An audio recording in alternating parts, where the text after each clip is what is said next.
I did want to talk about merch, Patreon, and alternative revenue streams. You mentioned Patreon a little bit earlier with somebody else, but I did want to hear about, you know, your stuff with that, and as well as your merch. So merch specifically, how did you get started selling merch? Is there any advice you have for people who want to create their own merch and things like that? I waited until like starting to design merch until I had like 10,000 subscribers, because I knew under that point there was really no point in doing it, because I mean you do need to have people that would want to buy your stuff. So I started designing the merch in September of 2021, because that's when I reached 10,000 subscribers, and I mentioned it a couple times that I was working on it. I launched my merch on November 1st of 2021.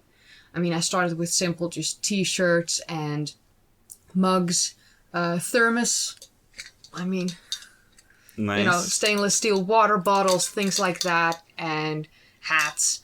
Very simple. If people want it, they can buy it. If they're not interested, they don't need to look at it. You know, a bit like that. I don't really have much advice besides the fact that I used Printify and Shopify, and at first I thought it was really handy and easy until I ended up learning that it wasn't really as handy and easy. So now I'm like unsure if I need to like switch merch shops, and I might do that. So at the merch side, there's not much that I can say at this point. Yeah. But yeah, no. But like when it comes to Patreon, I started my Patreon at 1,000 subscribers. Didn't really think much of it. Had a patron in like a month or something. It slowly started rolling, and as my channel grows, my Patreon grows as well, which I'm very thankful and grateful for. And it's kind of very obvious at this point that I don't really do much with it. It's terrible, I know. I like sometimes make a post on Patreon, but thankfully my patrons do understand that my time and goes into like the research and the scripts and the videos, and that's how I paid forward. And I just don't find extra time in the day to like do something on Patreon. And with the memberships, it's like the same. Thankfully, these people support me for my work and not because they think that there's something else that they can gain. Yeah.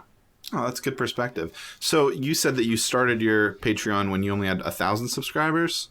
Yeah. Would you recommend like this around the same number for somebody who wants to do it, or is there like a target? I think around the 1,000 subscribers. I wasn't even monetized back then, but I think below 1,000, the chances of someone wanting to pay for your stuff, the chances are way too low. So it just looks weird to have like a Patreon link there on your channel on like the banner while you have like 200 subscribers. Like for a couple weeks before I made my Patreon, I had people asking me if I wanted to create a Patreon. So that's why I think like around 1,000 subscribers is a good place to start your Patreon. Yeah. Oh, great. No, that's great advice.